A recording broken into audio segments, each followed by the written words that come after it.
Okay, hello everyone. Um, Today is a nice day, and hope you like our presentation. This is we have several topics here because this is Miscellanea, and we're going to talk about starting and finishing a lesson, content-based instruction, and curriculum development stages.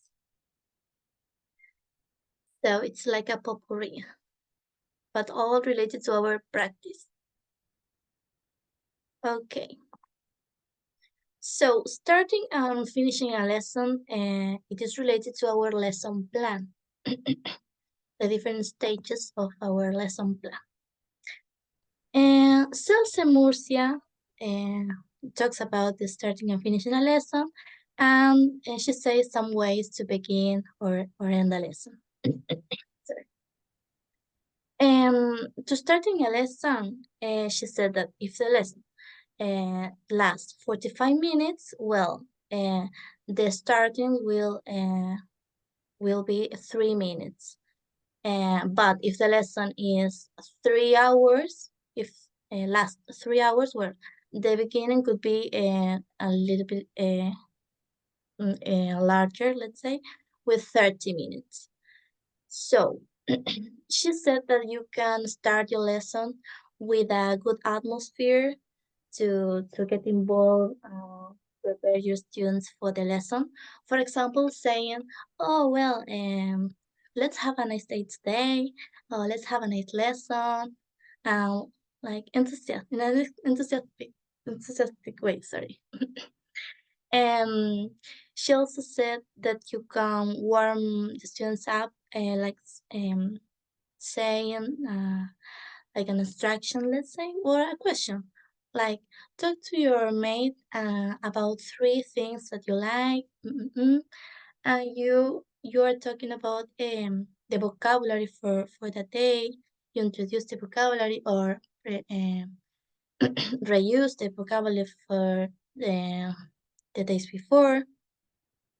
So you can also, as a teacher, can ask your students to look for certain vocabulary in the dictionary, or can ask what comes to your mind when you hear. So the students like enter into the mood. Let's say, oh, let's the camera. Um, Also, she said that you can start a lesson like previewing the material from the previous classes, and not only the vocabulary, but different materials. And you can say, can you give me an example of something that you taught the last lessons? Like reviewing, sorry, the last lessons. So like it's like making a link from the last lessons and today's lessons. And she also said that you can reward the early arriving students because we all know that sometimes students arrive late to our classes. So you can say like games, word games, for example, and to make the beginning funny. And it's like a reward for the students that come to the class earlier. And for the finishing of the lesson, she said, yeah, that for example, if you want to do a task, give an assignment at the end of the lesson, well, you can give instructions. For example, at the middle of the class of the lesson, so that at the end of the lesson, it's you didn't spend much time um, giving the instructions, but just um, the students doing the activity. So let's say you take advantage of the middle of the class minutes, and you set the task, and at the end of the class you just the students just do the activity. And also she said that you can make positive comments to your students, to their progress, what they have achieved or improved that day. For example, here in this presentation, in this slide, I give some examples of what I mentioned. And in this example, she said that you can say, oh, your pronunciation of some sound, it's has improved a lot, or something like that. That saying to your student, to the student, that he has achieved something, has learned something, and that you notice that.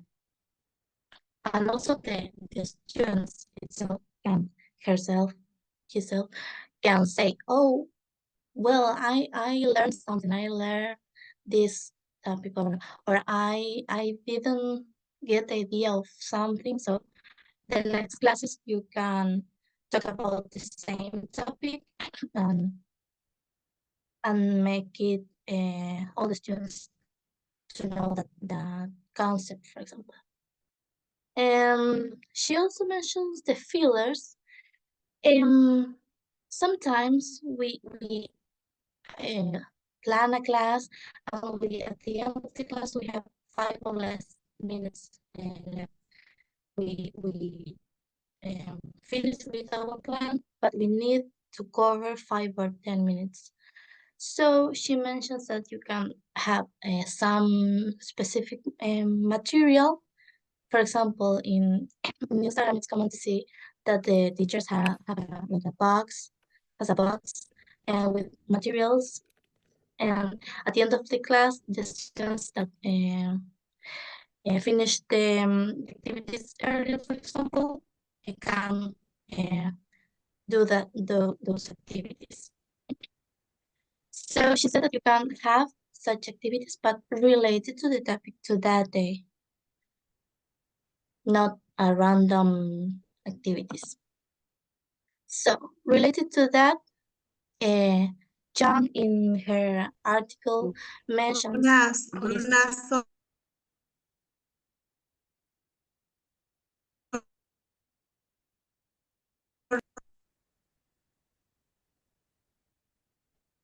Sorry.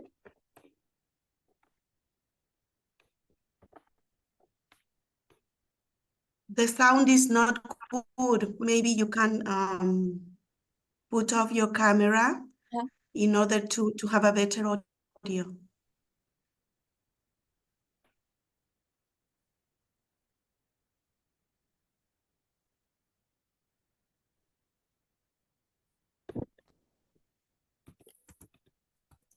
I want to turn off my camera.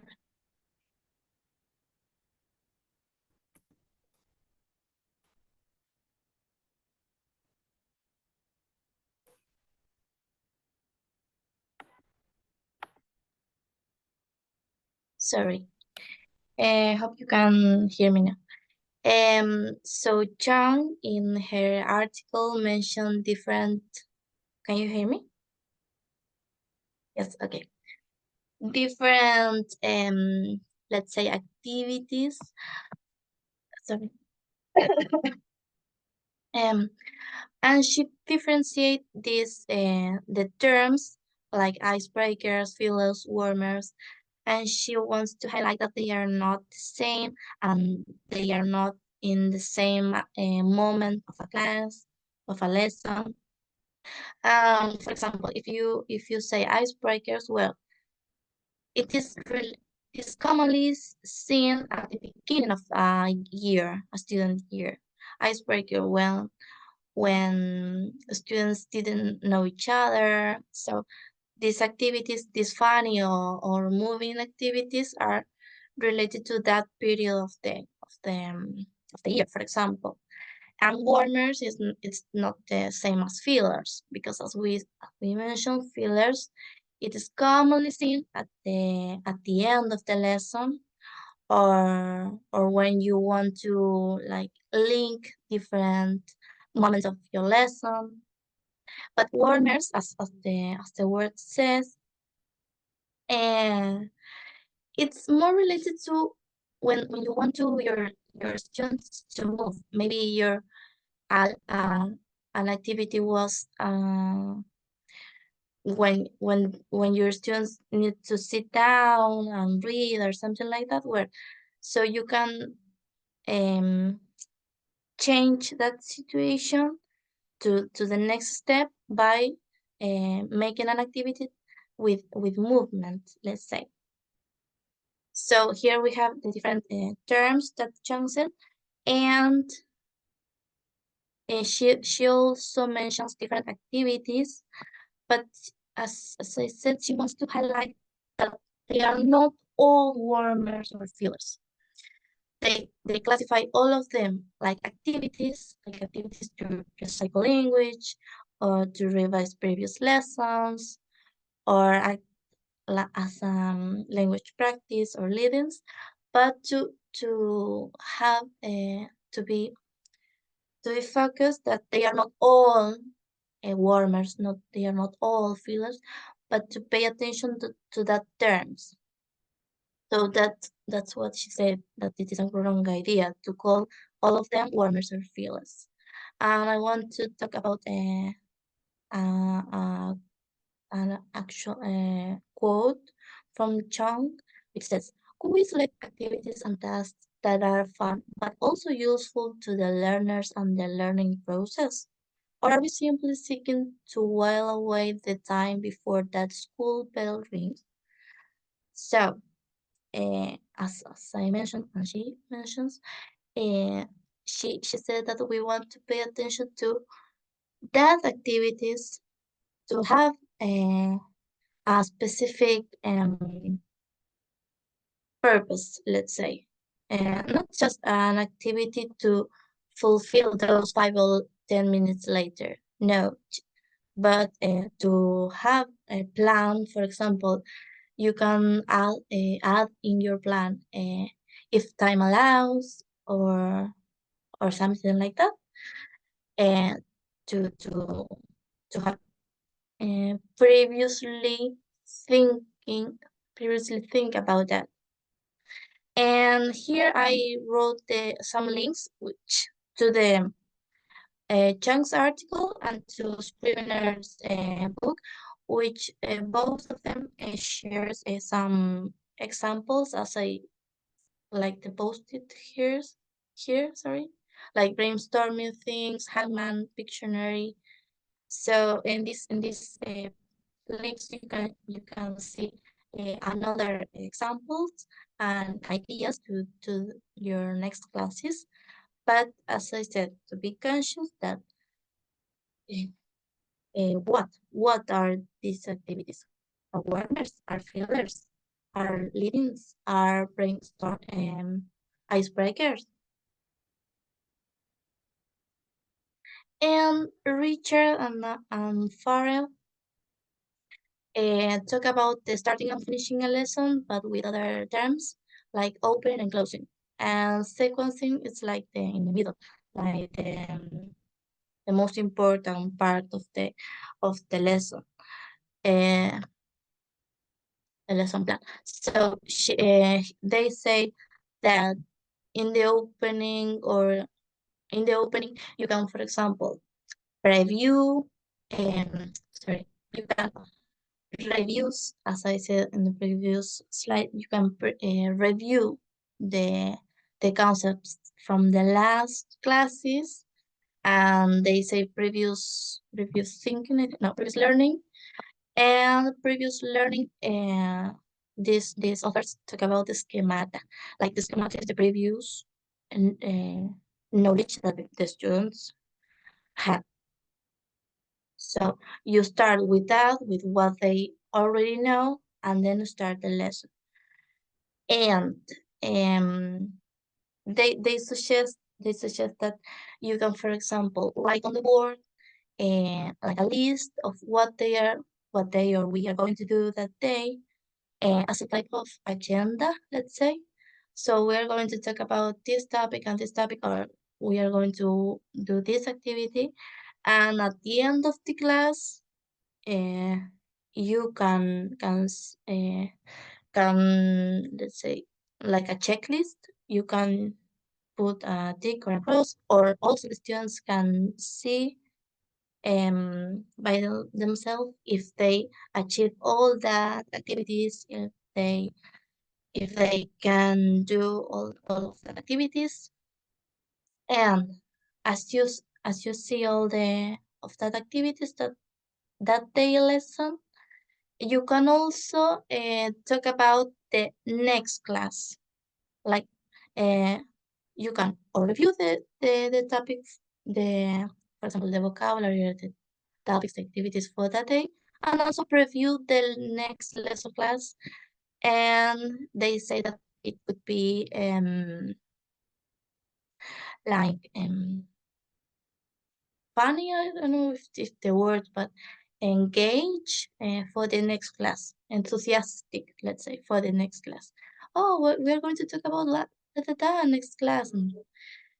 Um, yeah, and yes, if they see that they could achieve some topics, they could see if that was meaningful for them or worthwhile to study that day.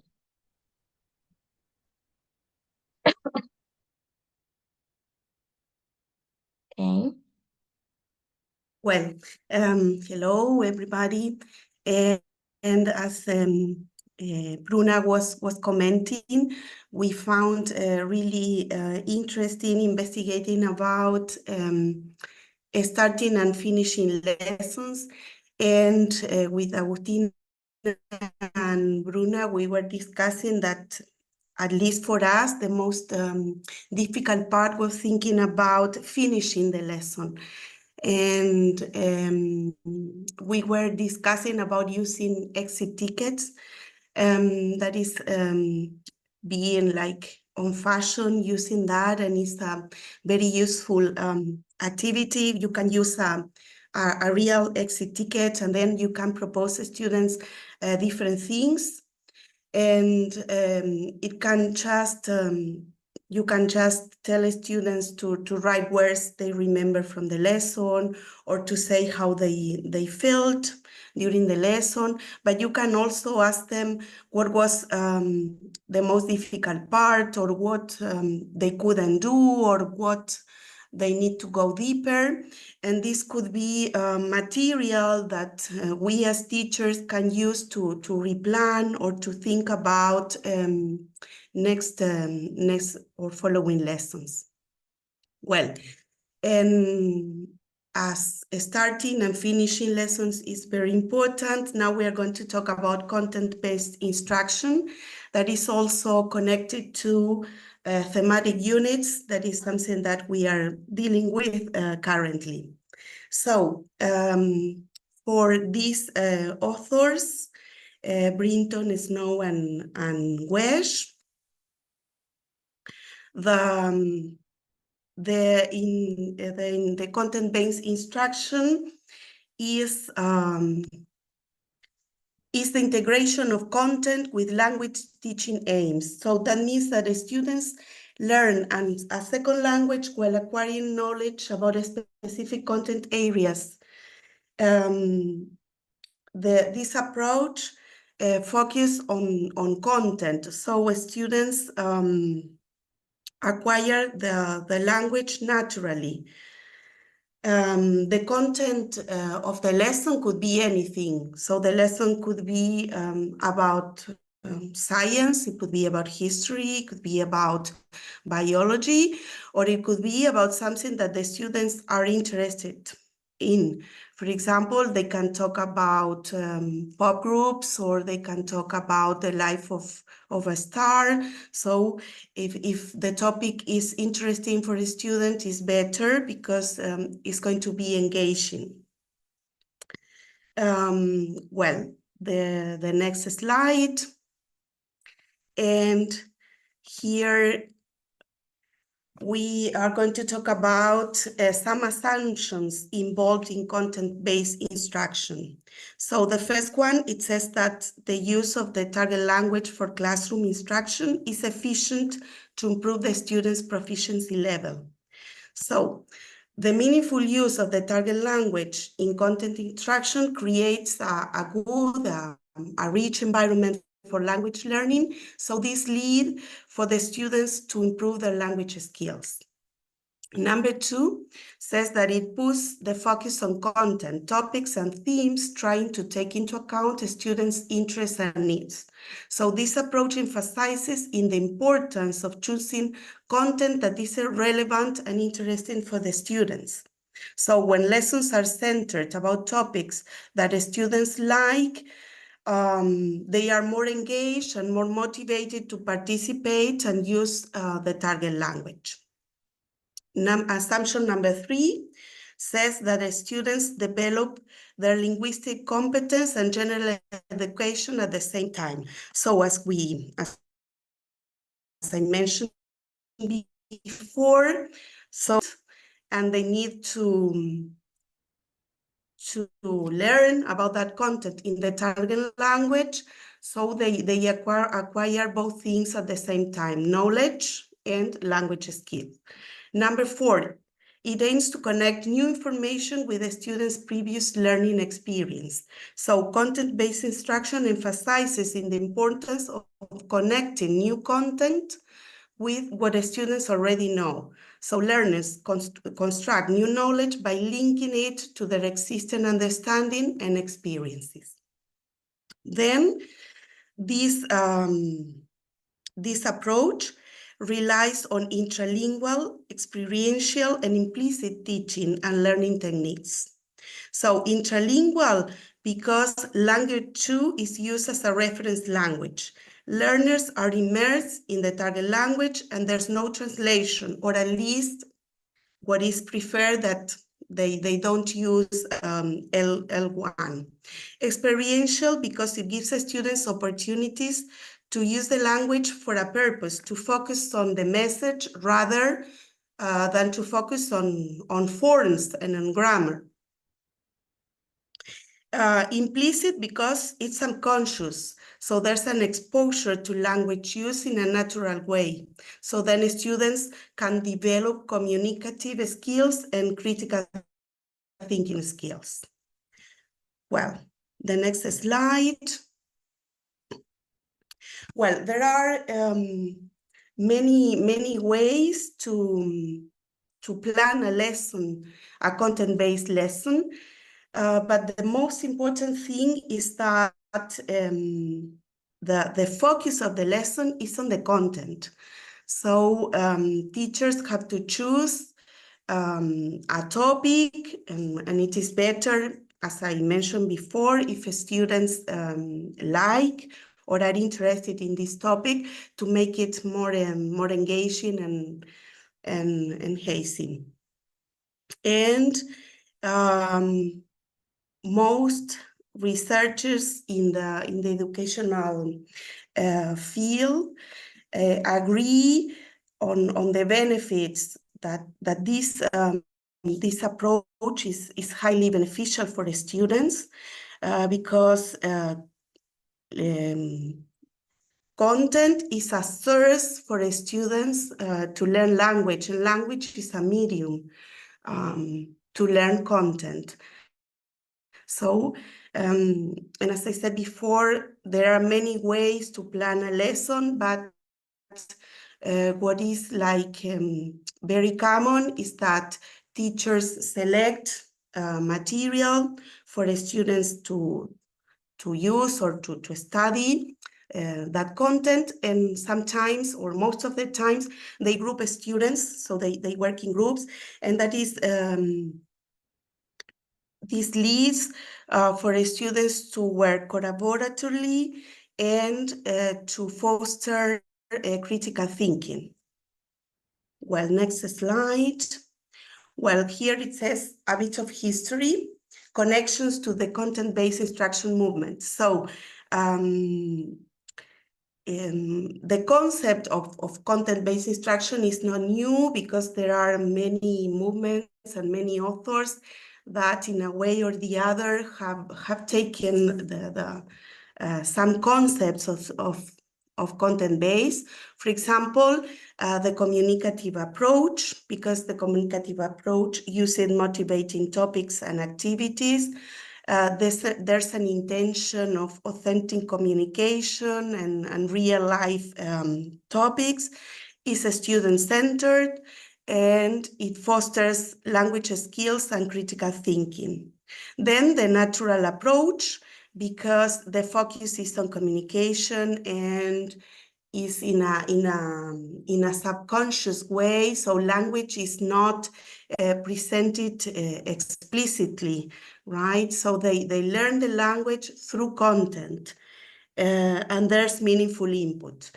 And then there's also a connection with bilingual programs, because in most bilingual programs, they learn through subjects. They have mathematics in English, biology, history.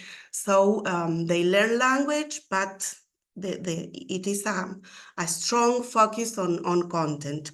And they support academical achievement in the same level as they achieve their language skills. Next slide.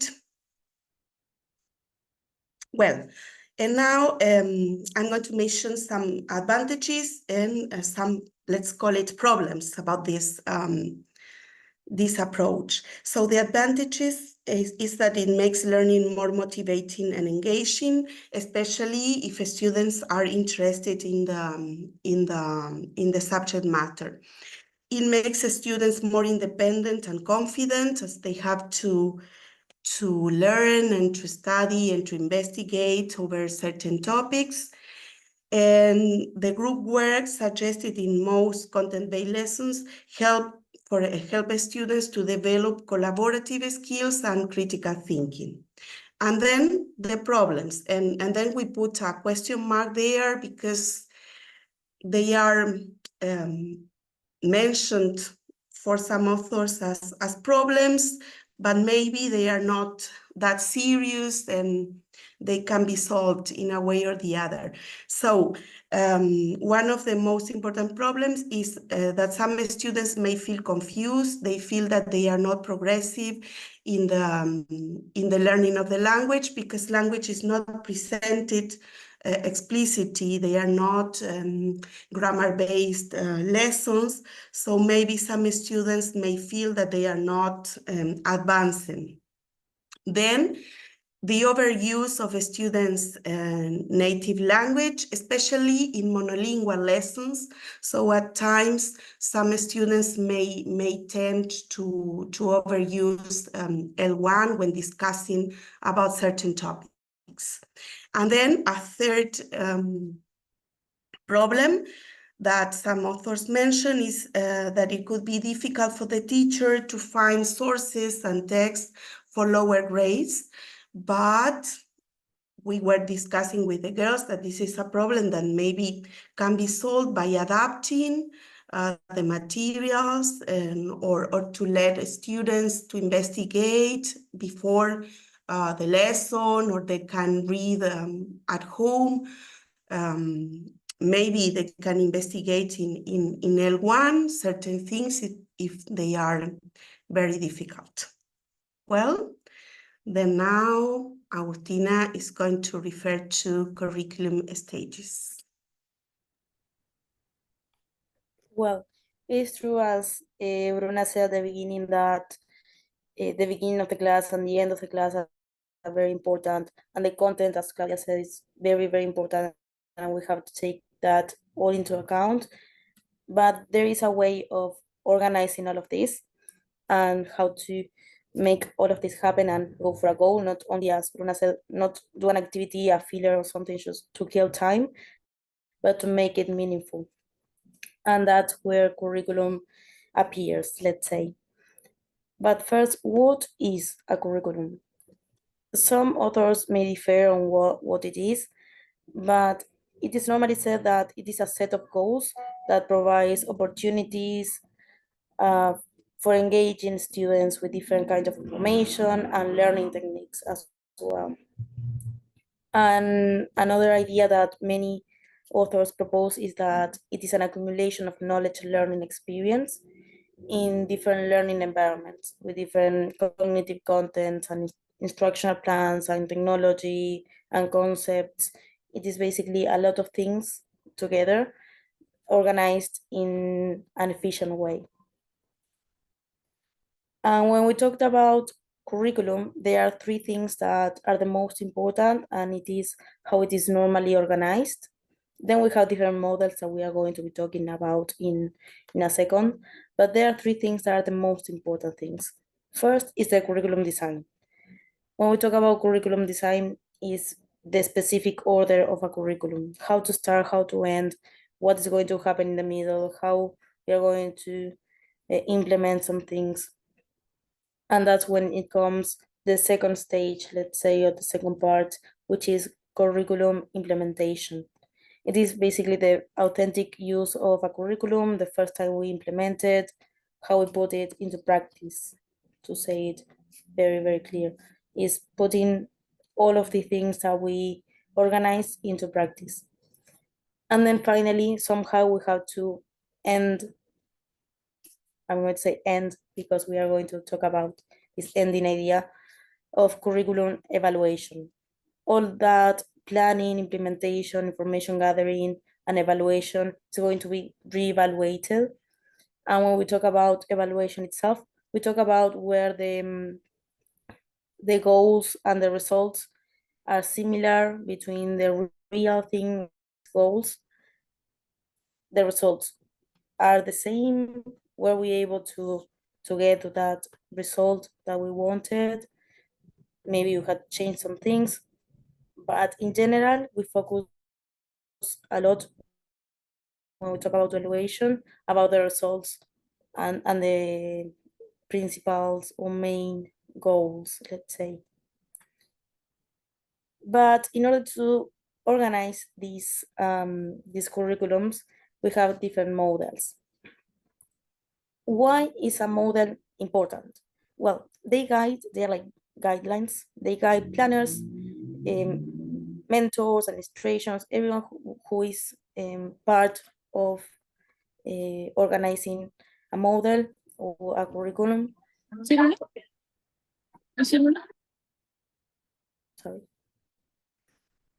So like a model is very important because it is a guide for everyone who is involved in the process of making a curriculum. And it's also a guide to make and produce positive changes in everyone in the community, let's say, or everyone involved in this, in students, teachers, mentors, whoever is part of this.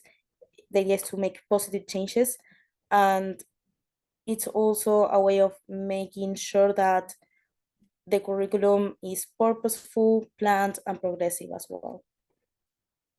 And of course, when we talk about a model, we have to take into account the objectives, and they are normally, or most of the time, based on the needs of people at an individual level and also as a society level.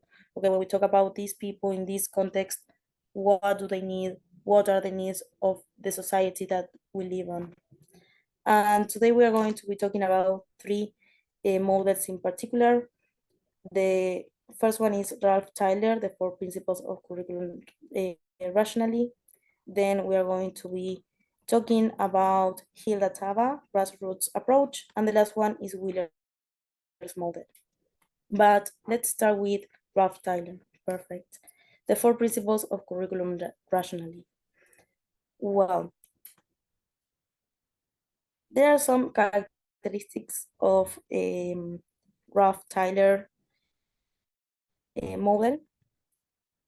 The first one is that it is a linear model, which means that it follows a sequence from beginning to end in a specific order of steps. You cannot skip one or start from step 2 or 4. You have to start with step 1, and 2, then 3, then 4. And well, according to his design, a model of curriculum development means how to plan a curriculum according to the goals and mission of an educational institution. So he takes the institution itself, the educational institution, as a giver of the goals, let's say. Not only the society, but also the educational institution. And in order to make his model, he asked 4 questions, and that's how he got to the 4, let's say, to the 4 parts of his models. The first question he asked was, what are the learning rationalities a school should try to find? And that's how he found the goals and objectives. Okay, what do we want students or people who are in this educational institution learn, do, end up doing? And then he went for the question that is, which learning principles can be presented that will probably achieve these rationalities? Okay, which learning principles, what can be taught to achieve all these goals? And that's how he got to the content. And then he said, in what manner this learning experience can be organized effectively? And that's how he got to the learning experience. You cannot start from something that should be at the end a mix of different things. A project, you cannot start with a project if you didn't give students the tools to make that project, for example. And finally, he went for the question of how to find whether the goals and objectives were accomplished or not, especially the goals. And that's how he got to evaluation. And when we talk about the first one, the goal and objectives, and also a little bit on the other parts, but mostly the first one, we talked about data gathering, which is on the other slide, please. Let's enter to the link again, please, because this Okay, great. is fine.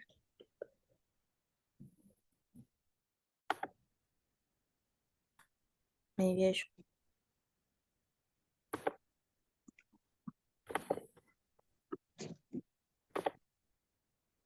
Okay, great. So,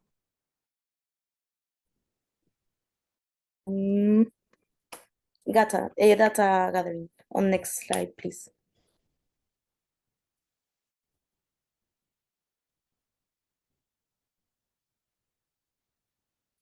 Thank you. Well, he suggested using, first of all, learner as a data source to help understand their needs, their interest, and behavior. And behaviors should be identified in the objectives in the very beginning. And that's a little bit of also what Claudia and Bruna said. We cannot go to a class and teach something that they are not interested in. We should make something that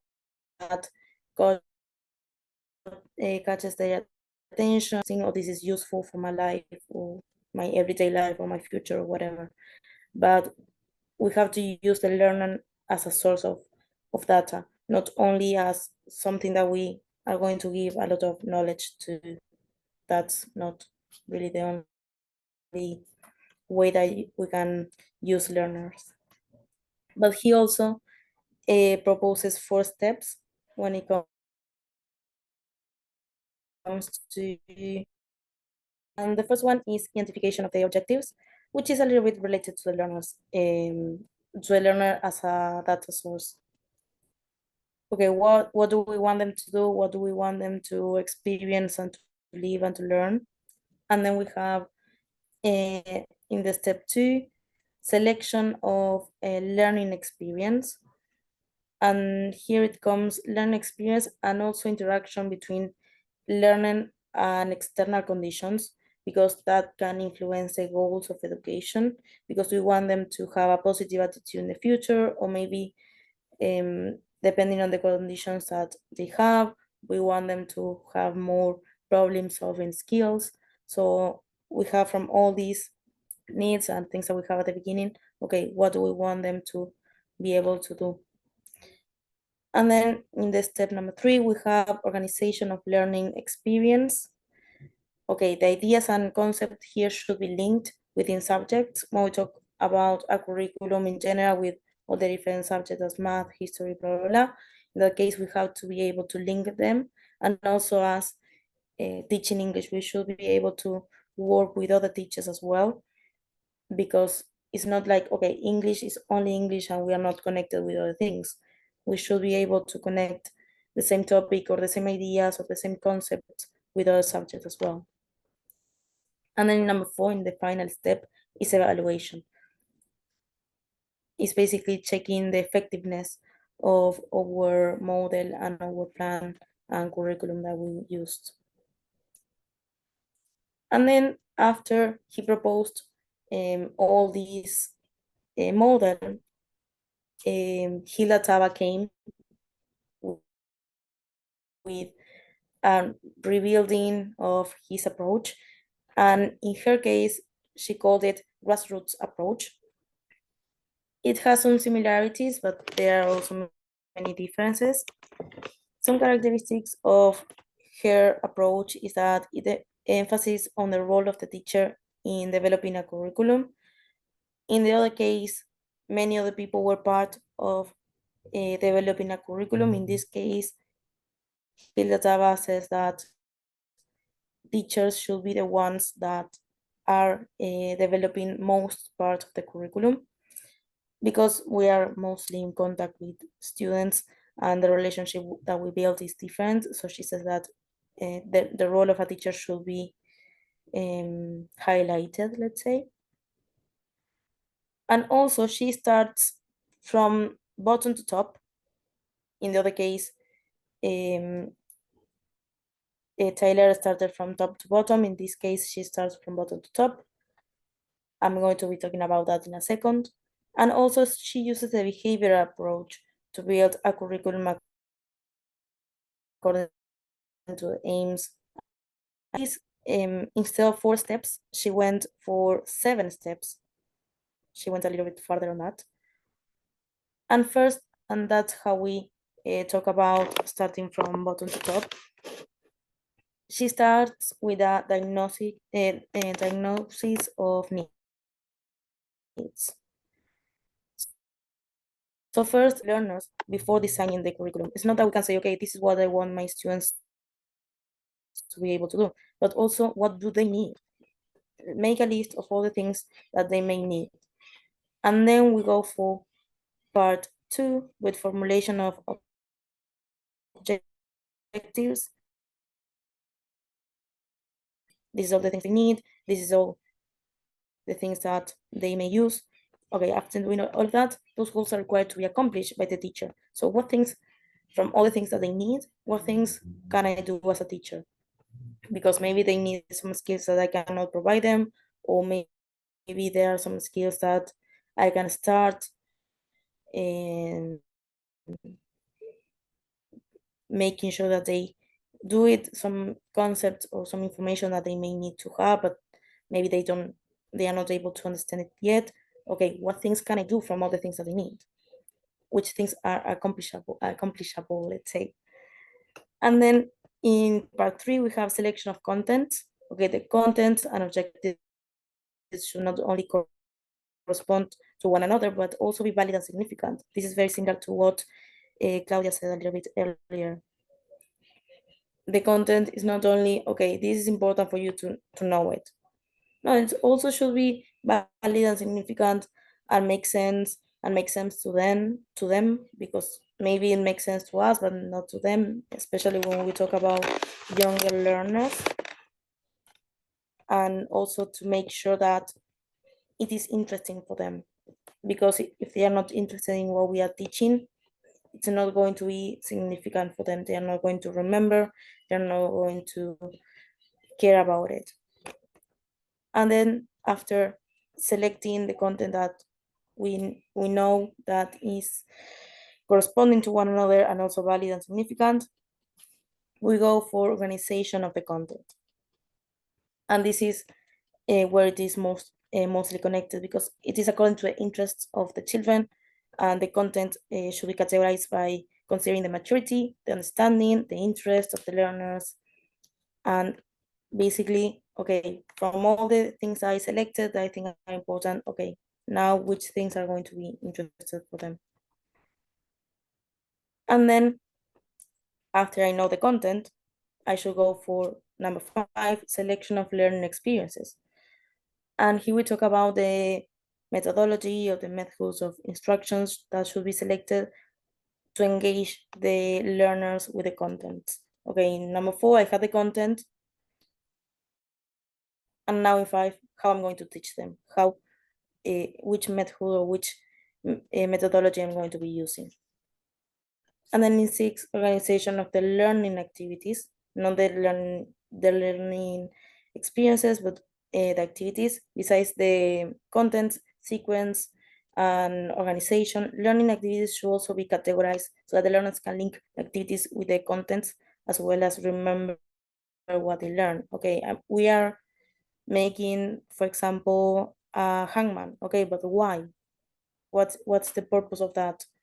Because we are going to make a hangman with body parts, because we were talking about body parts, that you are also talking about them in biology, blah, blah, blah, blah.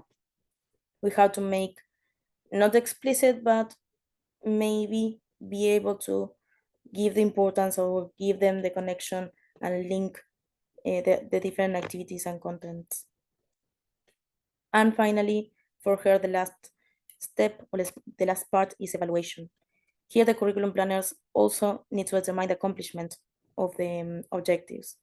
In the process of evaluation, both teachers and students should be involved.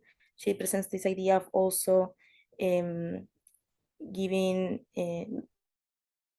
receiving feedback from students and okay, what they learned, what they didn't, and also what the teacher was able to accomplish and what not, let's say. And then after she proposed all these 7 steps and this rebuilding, someone else came and make another rebuilding, which is Wheeler's. In Wheeler's main model, its main characteristic is that it is a cyclical model. That's what I said, that in the first one in Tyler's, he was a linear model, that he had one step that should be the first one, and another one that should follow, and another that should follow, and one that goes at the very end. In Wheeler's case, it's not like that. It is a cyclical model in which evaluation is not the final stage. It's not, okay, I've evaluated what they did and that's all. Evaluation is, in fact, is a source of improvement in all the stages of the curriculum system, making evaluation the most important part at some point. Because with Hilda, for example, in terms of evaluation, we talked about teacher and student, and in the case of Tyler, we talked only about the goals, and in this case, with Wheeler, we said, okay, how can I improve, for example, the learning experiences? Okay, from all this evaluation that I'm doing, how can I improve selection of content? He changes some of the steps, but the most important part is evaluation, because we start again from the evaluation that we did, from all the other stages. We decided to say, okay, now the goals that we are going to do, how we are going to make them again, how we are going to remake and to rewrite and to do them again. It's a cyclical, so it never ends. Let's say we use the evaluation not as a finishing point, but a way of restart the cycle, let's say. So in order to decide which one you want to use, just I'm going to be giving, I'm sharing the platform maybe a little bit of a summary of all the things that I said, because maybe you want to add some things to your syllables or to your thematic unit, some things that may be helpful for you. I have a little summary for you, and that will be all in terms of models. And here in the bibliography, you have all the materials that we use, and you can read them to have a deeper understanding of these 3 topics from today's stream.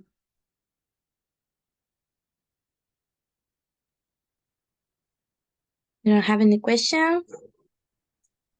That is exactly what I was going to ask.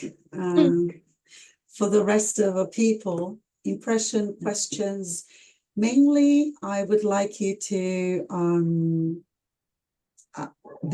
beyond the content and whatever question you may have, to consider how much of this you think you've incorporated so far, or you've been using, or how much you have neglected in a way in the planning of your thematic unit, at the time of thinking how to begin a lesson, how to end a lesson, what content to address. You know, this was kind of a complex topic in the sense that the miscellanea was this.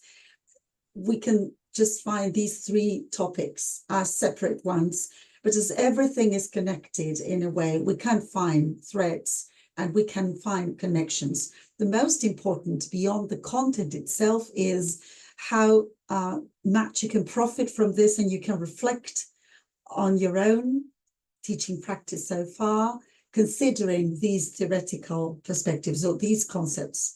All right, so if it is possible for you, I'd like for you to share your impressions and your questions, and whether you could relate to your own practice and things that you felt that perhaps, oh, didn't think about this. Oh, I could use that. It's not just having this as a recipe, you know, but as something that should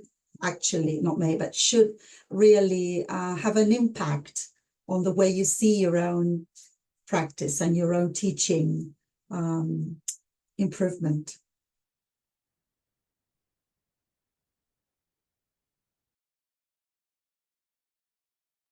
I wanted to comment something related to my practice, and there was the different moments and the starting and closing, the close up to, I don't know, make a review or know how they did in the lesson. That was something that I didn't didn't incorporate in my lesson plan during, let's say, long ago. I think that when you have a closure, everything, I don't know, like as we say in Spanish, te cae la ficha. Not only for the students, but also for you as a teacher, because you never know sometimes where we are in terms of how much they understood, if they could, or if they have some questions, or if they need to go somewhere else, because sometimes we think that our topic is amazing and then our students are not that interested, and if we don't have that rapport with them, that feedback, it's like you get lost somehow. And it happened to me during technology, that it was like, okay, the closure will appear. And it is important that it won't appear if you don't think about it beforehand, or it might appear, but if you consider all these tools that you mentioned there, it might be easier for me, at least as a teacher, to say, okay, this is a proper activity to put here in this lesson. And well, thanks for that, because it is having it there in hand. What I'm feeling is that sometimes this miscellanea is all the time in our brains, like subconsciously. It's like, you know, we don't think about all of the topics at every time, and sometimes it's so overwhelming to think about time, evaluation, curriculum design, blah blah blah blah. Whenever we are doing these kind of things and sharing this kind of activities and tools and concepts, is very useful. And the other thing that was amazing was when Agustina was talking about the models, in which I said, this could be a good model. no, but this one is better. I know, I like the most the last one. And it's like, it is kind of difficult for me because I struggle a lot when like giving a framework to the ideas. It's like my ideas are everywhere, and putting them all together and saying, okay, this is a model that best suits for my goal.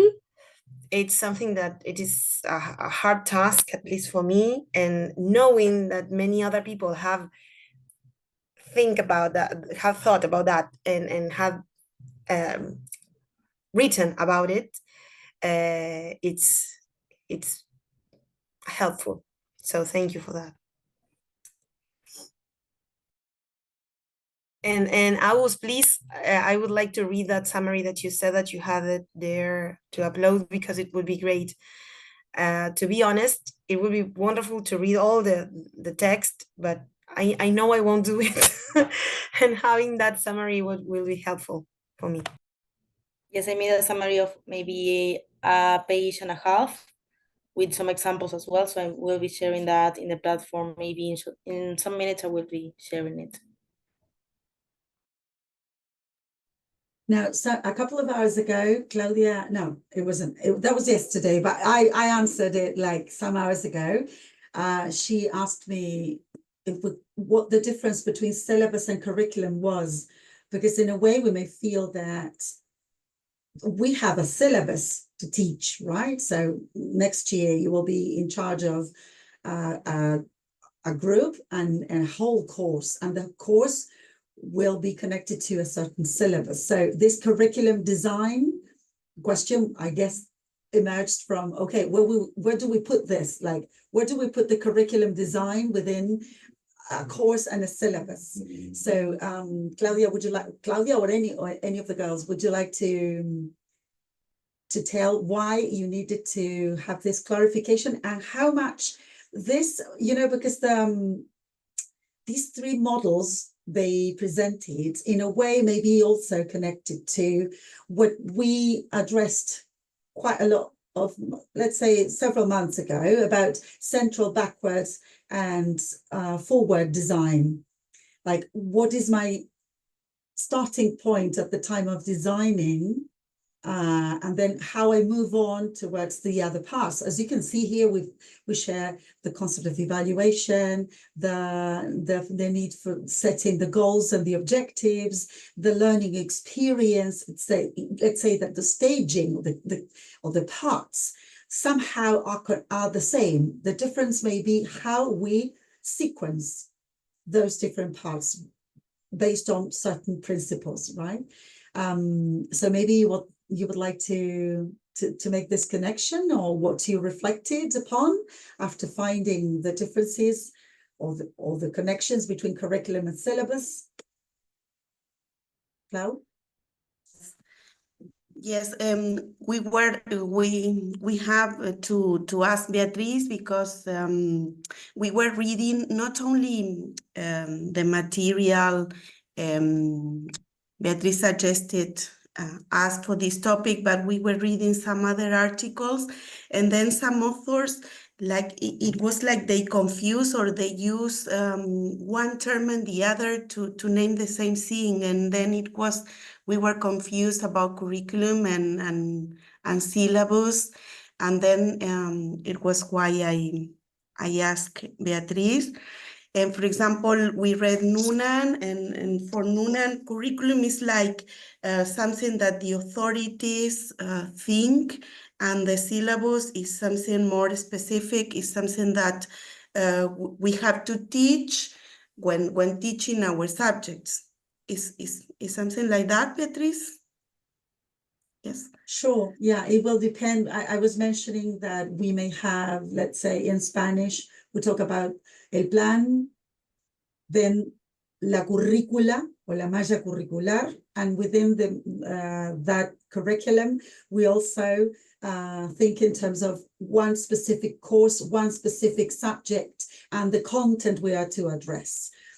But oftentimes, as I think that you wrote something on the chat section as well, but some authors may take the terms as synonyms. So the principles that may apply to the curriculum design as this framework, or as Agustina mentioned at the very beginning, we're talking about things that may come. You've been using that, some of you, in your lesson plans, like what competencies in particular, especially Evi, are expected to be addressed or taught or developed by students.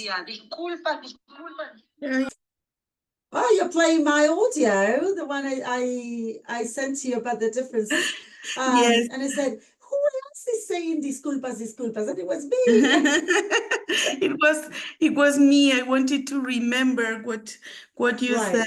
said. So this thing about how the educational institution, let's say from authorities, in this case in Uruguay, you know, everything is centralized. In some other countries, it will depend on schools or regions or states. So a state may, in the United States, for example, one state may not have the same policies as another one. So those macro framework, let's say frameworks or ideas or principles or even knowledge, or in this case competencies, will be presented in the curriculum. And then that, let's say, will divide into different types of contents to address through the different courses and the different subjects. And within each of those elements, we have the syllabi, right? So we have this major idea of what a curriculum is, because it has to do with ideologies, philosophical principles,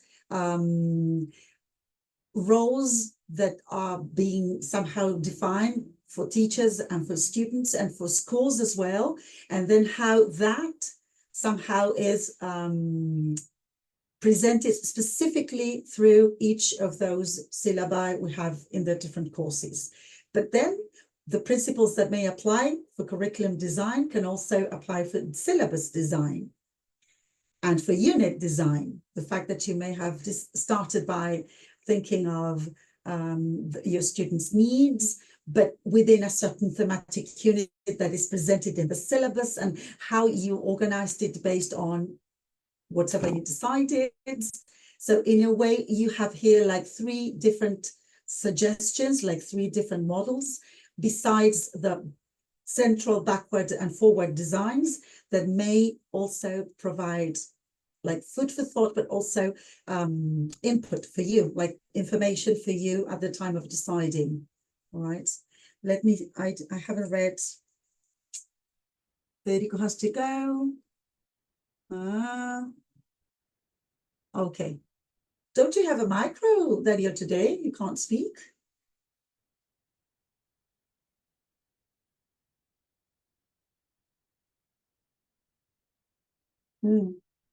I agree. So what else? What other ideas came to your mind when listening to this? The presenters, did you feel identified, or did you feel that perhaps you could have profited from any of this before, or you can profit from this afterwards?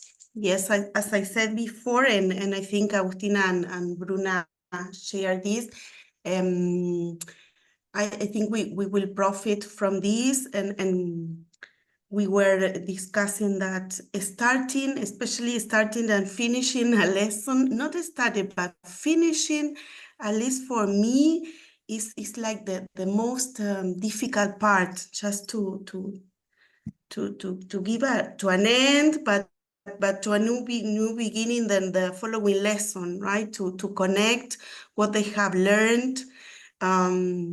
Because at times you feel that your lesson was great, but you never know if it was great. So to give it an end and to finish, and how to finish it, if it is an activity or if you can do a filler, or so it was very, very interesting to read about that.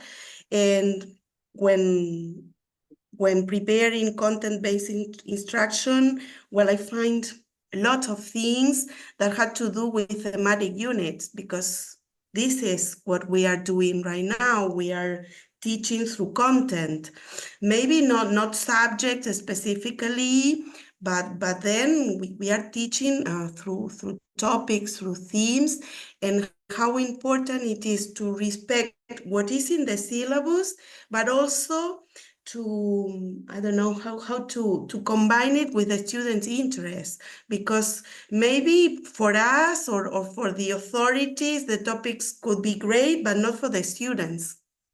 And so with my CTE, we try to find connections with the topics in the syllabus or in the curriculum, and what the students are interested in.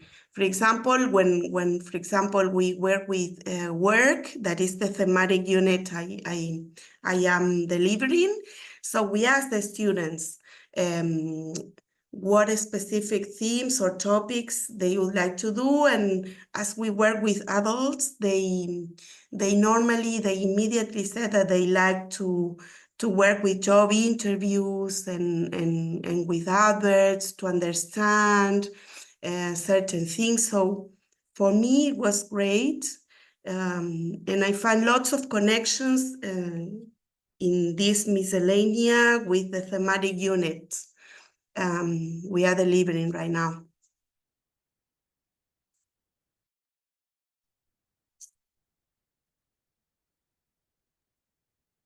Certainly. Yeah, I do find, well, having visited some of you, I guess that by now, more than half of you, you're, in general, you're still struggling with, let's say, how to start the lesson, how to finish the lesson. And I know you mentioned the exit ticket.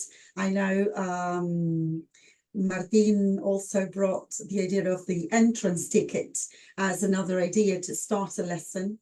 And well, beyond, let's say, the names, because, you know, the problem with naming and labeling things is that then we need to be like, to be accurate. If we talk about an icebreaker, then we have to do that and not something else. So as you've been planning with a certain lesson template and format, which starts with the warm-up, you've seen through the presentation that not everything works as a warm-up and not everything works as a cooler. And so the terms can, if you start relating to them in a more natural way, eventually you will find that you have to choose what suits your interests. And by your, I mean your and your students' interests and learning interests, learning goals, or what you consider best for the class to flow, for the class to have a purpose. And especially, particularly at the moment of Arani's feedback, considering the fact that she's an actress, we mentioned, I tried to do this metaphor about how a lesson can be somehow connected to a narration. Somehow it, in a way, it is a story and it has different moments and different parts. So finishing a lesson, maybe just finishing a chapter that will start again the following lesson. So if you can, I don't know, if you're like, you like watching series and you're the kind of person who has this ideal of a good series or a good sitcom, how a chapter finishes becomes something that you want to keep watching or continue in the following lesson. So even though I think I love the exit ticket, but think about it as the routine, as if it were the habit. If it becomes a habit and in a way they get so used to it that it's kind of mechanical, then somehow it may lose the purpose of what an exit ticket means or implies. So are there any other ways of creating suspense or some kind of curiosity for the following lesson? And sometimes it's simply as, okay, people, you know what, we're going to continue this next class. So please write 3 concepts or 3 questions, the 3 things that you found like you didn't get. And that could be the following warmer or the following starter or the following lead-in, you know? So in a way, you need to build the thread. So it has to do with building a thread. And the content, yes, we teach through content. And, you know, in connection to content-based, there are like two big versions of it. One which is called the strong version of content-based, and the other one which is the weak one. And the strong version is actually the one taught by teachers of certain subjects using English without being English teachers. So whenever we teach history, we are applying the weak version because we know English, you know, but they know history. And so when they use history, and in a way they use English becomes the real, let's say, it's a means, not the goal itself. So the argument is that they learn it like almost without noticing it. So that's why the problems were very well presented, in my opinion, because yes. Beatriz, is this the strong version is bilingual education when they have mathematics, biology, history? That is a question that came to my mind when preparing this. It could be the model we have, yes, here in Uruguay. In other countries, it's a model that resulted from, for example, lots of immigration and immersion programs. Mm-hmm. So, you know, immigrants needed to learn to get a better education. So they needed to continue studying, but they somehow learned the content of what they had to learn through the language they were also learning, because they were there as immigrants, and also considering refugees. So historically speaking, we can find that both content-based resulted from the needs to teach people, either because they were refugees or immigrants, but then extended, of course. So yes, because the material, the specific material you suggested for that talks about the benefits of using this model for second language learners specifically. right, So, yeah, right, because it became a model in connection to language teaching. Right. And in a way or the other, you can make sense of it because the language class needs a context. You always need a context, and the content is the context for the class. So it makes sense. And you can also find like things of other approaches, for example, communicative, and TBL as well has a lot to do with that, because they are having a real thing to solve, and they are thinking and analyzing things using the target language. So there are a lot of connections with this approach. Absolutely. Absolutely. We need to think ourselves within this historical communicative paradigm, which is, let's say, the broadest map. We are within this idea of teaching and learning a language for communicative purposes and for intelligibility, right? So intelligibility in the sense that we can somehow exchange, interact, because we understand each other. And for that, we need to develop the ability to communicate. Now, you brought something which is very important, and that is connected to EVI, and the fact that you're having, the need for explicitly identifying which competencies you are developing or you are considering for your lessons, which is something that comes from the new plan, and it comes from this new curriculum. Let's say we would use, instead of the plan in terms of Spanish, curriculum, the curriculum we have nowadays. And in a way, in language teaching and learning, we don't have that of a problem. because content is at the same time competence. The communicative competence needs the content of a language to become competent in the use of a language. So we don't have a problem with the competencies. But in other areas, which traditionally have focused on content, the idea of the competence becomes quite intrusive, right? Because what is the purpose of, I know we have less than 1 minute, but what is the purpose of learning how to read a historical text if they don't get the content of a history event, right? So that's the dispute. And in a way, the philosophical principles underlying. So it's not competence over content. It's easier for us, but not in the rest of the fields, you know? So I don't know what to do, people. Shall we reconnect? Are there any other questions? No. I don't want to, again, be the center of this. It's not my job.